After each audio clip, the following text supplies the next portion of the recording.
وفاقی وزیر خزانہ کا قرعہ محمد اورنگزیب کے نام اسحاق ڈار نون لیگ کے آزمودہ وزیر خزانہ. کیا محمد اورنگزیب شہباز حکومت کی درست چوائس ثابت ہوں گے؟ حسن صاحب. دیکھیں الٹا سوال ہے آپ کا. سمدھی ڈارلنگ جو ہیں یہ کئی بار کا آزمودہ تھا، اسی لیے تو آزمایا نہیں گیا.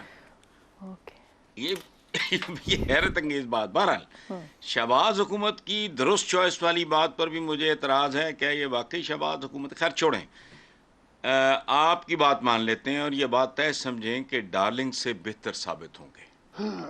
ڈارلنگ بیسیکلی ایک فیک آدمی، ایک کلائمبر، ایک اپارچونسٹ ہے، بہت سمارٹ. اچھا، کیونکہ یہ جو صاحب ہیں، جو کوئی بھی آئی ڈونٹ نو ہیم، لیکن پاکستان کے سب سے بڑے بینک کو ہیڈ کرنے والا بندہ 100% پروفیشنل انداز ہوگا، نمبر 1. اور وہ اورنگزیب عالمگیر اپنے ہم نام کی طرح نہ کوئی نماز چھوڑے گا نہ بھائی چھوڑے گا. یہ اورنگزیب عالمگیر تھا، نہ نماز نہ بھائی. ٹھیک ہے. اچھا، پروفیشنل.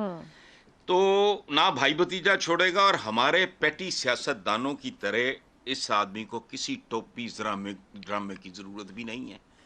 یہ بیگ تقسیم ہو رہے ہیں فلان، یہ کوئی ٹوپی ڈرامہ نہیں. ٹھیک. البتہ آپ کے لیے خبر ہے عائشہ اور اپنے دوستوں کے لیے، کوئی کسی معجزے کی توقع ہرگز نہ رکھے.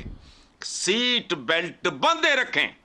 ٹھیک ہے. کیونکہ نہ موسم سازگار ہوگا، نہ پرواز، نہ فلائٹ جو ہے وہ ہموار ہوگی. ٹھیک ہو گیا جی. افتخار صاحب آپ سب کو اپنی امان میں رکھے. آمین. افتخار صاحب، پاکستان میں غلط تصور ہے درست. بینکنگ کے ماہرین کو ہی ماہر معیشت تصور کیا جاتا ہے. بینکنگ اور معیشت، شوکت عزیز کی مثالیں سامنے رہیں. ایک اور کامیاب بینکر ہیں جن کے ہم نے یہ معاشی معاملات کی ذمہ داری دی.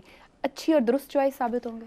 بالکل وقت ثابت کرے گا کہ کیا ہوتا ہے. میں اتفاق کرتا ہوں اپنے سینئر سے، سیٹ بیلٹ باندھنے کی. سیٹ بیلٹ ہمیں باندھ رکھنی چاہیے. اور کیونکہ جو فلائٹ ہے وہ ناہموار ہو سکتی ہے اور جھٹکے لگ سکتے ہیں. بات اصل میں یہ ہے کہ پاکستان میں جب تک ٹیکس کے نظام کو سختی سے عمل درآمد کے زمرے میں شامل نہیں کیا جاتا، کچھ بھی نہیں ہوگا. آپ کسی کو بھی لا کے بٹھا دیں، یہ نظام نہیں چلنے والا. ابھی جو وزیر خزانہ ہے، آپ کے خیال میں ان کی پہلی ترجیح قرضے کا حصول ہوگا آئی ایم ایف سے یا ٹیکس ریفارمز ہوں گے؟ دونوں. دیکھنا، قرضہ آپ کو تب ملے گا جب قرضہ دینے والوں کو اس بات کا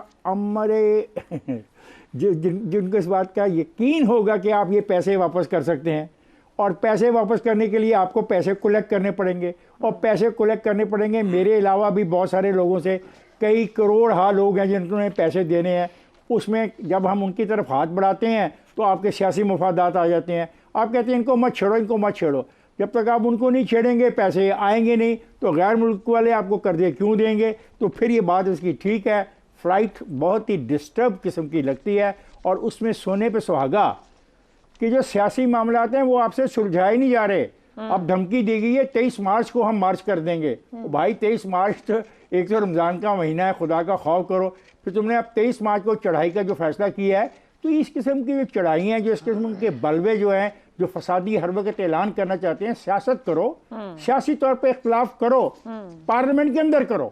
یہ پارلیمنٹ کے باہر سڑکوں کو استعمال کرو گے تو پھر یہ جو فلائٹ ہے یہ اور ناہموار ہو جائے گی. اس سے بچو خدا کے لیے. اور یہ جو کیا نام ہے محمد اورنگزیب صاحب، محمد اورنگزیب صاحب کو موقع دو کہ وہ کچھ کر پائے. اگر محمد اورنگزیب کو سلامی دینی ہے اپنے جلسے جلوسوں اور دھرنوں سے تو پھر کچھ نہیں ہو پائے گا. ٹھیک ہے جی. آج بلومبرگ کی طرف تعریف کی گئی ہے وزیر اعظم شہباز شریف صاحب کی بھی، اور جو ہمارے نئے وزیر خزانہ ہیں اورنگزیب صاحب ان کے. شہزاد صاحب، ہم چوائس کی بات کر رہے ہیں. شہباز حکومت نے محمد اورنگزیب بطور وزیر خزانہ کیا اچھی اور بہتر چوائس ثابت ہوں گے؟ دیکھیے، اس سے تعلق نہیں ہے کہ بہتر ہوں گے یا نہیں ہوں گے. میرا خیال ہے جو معیشت کا معروضی حالات ہے نا وہ تبدیل ہو گئے ہیں. وہ ڈار صاحب والی معیشت اب رہ نہیں گئی. ڈار صاحب کا ماڈل کیا تھا؟ ان کا ماڈل یہ تھا کہ روپے کی قدر کو سٹیبل رکھو. کس طریقے سے؟ چاہے ڈالر مانگنا پڑتا ہے تو مانگ لو، قرض لینا پڑتا ہے تو قرض لو، بانڈ مارکیٹ سے اٹھانا پڑتا ہے تو بانڈ مارکیٹ سے اٹھاؤ. یعنی ہائر ریٹس کے اوپر اٹھا لو ڈالر اور اس کو پھر اپنی مارکیٹ میں ڈالو تاکہ روپے کی قدر کو سٹیبل رکھا جائے. اس سے بینکوں کا جو انفلیشن ہے وہ بھی کنٹرول میں رہتی ہے اور لگتا ہے کہ ایک اسٹیبلٹی ہے، لیکن وہ ایک آرٹیفیشل اسٹیبلٹی ہوتی تھی، کیونکہ مارکیٹ اپنی ویلیو یا روپیہ اپنی ویلیو خود نہیں بنا پا رہا تھا، کہ ہماری ایکسپورٹس نہیں بڑھ رہی تھی، ہمارے پاس ڈالر کمانے کا کوئی طریقہ نہیں تھا، ہم ہمیشہ ڈالر یا مانگتے تھے یا قرض لیتے تھے۔ آج 131 ارب ڈالر ڈیو ہیں پاکستان نے دنیا کو دینے ہیں، اگلے 3 سال کے لیے 25 ارب ڈالر سالانہ ہم نے پے آؤٹ کرنے ہیں۔ ایسی صورت میں ڈار صاحب کا ماڈل جو کہ ڈالر لیتا ہے لوگوں سے، ادھار لیتا ہے یا بانڈ مارکیٹ سے اٹھاتا ہے، اس کی اب نہیں رہ گئی، کوئی گنجائش نہیں رہ گئی۔ آئی ایم ایف کے ساتھ ڈار صاحب شروع سے ہی تھوڑا سا اعتراض برتتے ہیں، ان کے ساتھ مل کے چلتے نہیں ہیں، کیونکہ وہ پرسکرپٹیو اکانومی ہوتی ہے، وہ کہتے ہیں جو کر رہے ہو غلط کر رہے ہو، ایسا مت کرو، یہ تمہیں نقصان دے گی۔ وہ نقصان آ گیا، 131 ارب ڈالر دینا پڑ گیا۔ آج بالکل $1 بھی آج جو ملک کے اندر ہے نہ وہ ہمارا ہے اور نہ ہی ہم ڈالر کما رہے ہیں، اس لیے 131 ارب ڈالر ہم سمجھیں ایسے مقروض ہیں جو ہم دینے کی اہلیت نہیں رکھتے کسی کو، اس لیے آئی ایم ایف کے پاس جانا پڑے گا۔ تو پھر وہ ایسا آدمی جس کا کوئی نہ کہیں پہ جو گروپس ہوتے ہیں انٹرسٹ گروپس، ان کے ساتھ نہ پھنسا ہو، ٹریڈرز کے اوپر ٹیکس لگانے کی اہلیت رکھتا ہو، سٹرکچرز میں چینجز کرنی ہے، ایف بی آر کو بدلنا ہے، کرنے کی اہلیت رکھتا ہو، یہ نہ ہو کوئی سیکٹری یا کوئی اور ڈی جی بیچ میں ان کے آڑے آ جائے کیونکہ اس نے آپ کے ساتھ پچھلے اتنے دوروں میں کام کیا تھا۔ تو یہ آدمی جو بالکل ایک نئے طریقے سے آ رہا ہے، نئی سوچ کے ساتھ آ رہا ہے اور کوئی اٹیچ نہیں ہے اس کے ساتھ لوگ بھی یا انٹرسٹ گروپس، میرا خیال ہے یہ وہ تمام چیزیں کر پائے گا جو کہ آپ کے اسٹرکچرل چینجز ریکوائرڈ ہیں، اور آئی ایم ایف کے ساتھ وہ ہماری سانس لینے کا طریقہ جو اگلے 3 سال تک کم از کم ہم لوگوں کو پیسہ ادا کر پائیں گے، یہ ممکن ہو پائے گا۔ تو ہاں، اورنگزیب صاحب بہتر ان حالات کے اندر بہتر آدمی ہیں اس کام کے لیے۔ ابصار صاحب، اسحاق ڈار کو وزیر خزانہ نہ بنانے کا فیصلہ کیا آئی ایم ایف کے دباؤ کے تحت کیا گیا فیصلہ اور ایک درست چوائس اورنگزیب صاحب ثابت ہوں گے شہباز حکومت کی؟ دیکھیے، ابھی شہزاد صاحب کہہ رہے تھے کہ ان کا کسی سے کوئی تعلق نہیں ہے اور وہ کسی انٹرسٹ گروپ کو شاید ریپرزینٹ نہیں کر رہے۔ یہ وقت بتائے گا، ایسا ہو نہیں سکتا پاکستان میں کوئی شخص اتنے بڑے عہدے پہ پہنچے اور اس کا کسی سے تعلق نہ ہو، تو میں زیادہ تفصیلات نہیں بتاتا، لیکن امید یہی ہے سر کچھ تفصیلات بتا دیں سے کوئی نئے آئیڈیاز، چلے آپ کی برادری کے ہیں اتنا بتا دیتا ہوں۔ اور بہرحال یہ ہے کہ اب آپ خوش ہو گئی ہوں گی اور حسن نثار صاحب بھی میں خوش آپ ہو سے گئے ہوں گے۔ فیکچول پوزیشن پوچھ رہی اسلام آباد کی، آپ یہ جو آپ لوگ ہیں نا،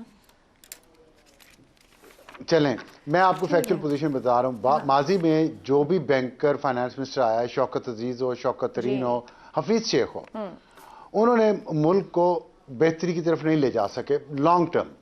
چھوٹے چھوٹے کوئی ایکٹس کیے انہوں نے، اس پہ اور بہت سارے مسائل پیدا ہو گئے۔ دوسری بات یہ ہے کہ جو ڈی ویلیویشن آف روپی کا سولوشن دیتی آئی ایم ایف اور بہت سارے لوگ، یہ اوور ویلیوڈ ہے، اوور ریٹڈ ہے۔ آئی ایم ایف پہ بہت زیادہ پوری دنیا میں تنقید کئی دہائیوں سے اس بات پہ ہو رہی ہے کہ وہ غریب ملکوں کی اکانومی کو تباہ کر دیتا ہے ڈی ویلیویشن کر کے، ان نیسیسری ڈی ویلیویشن۔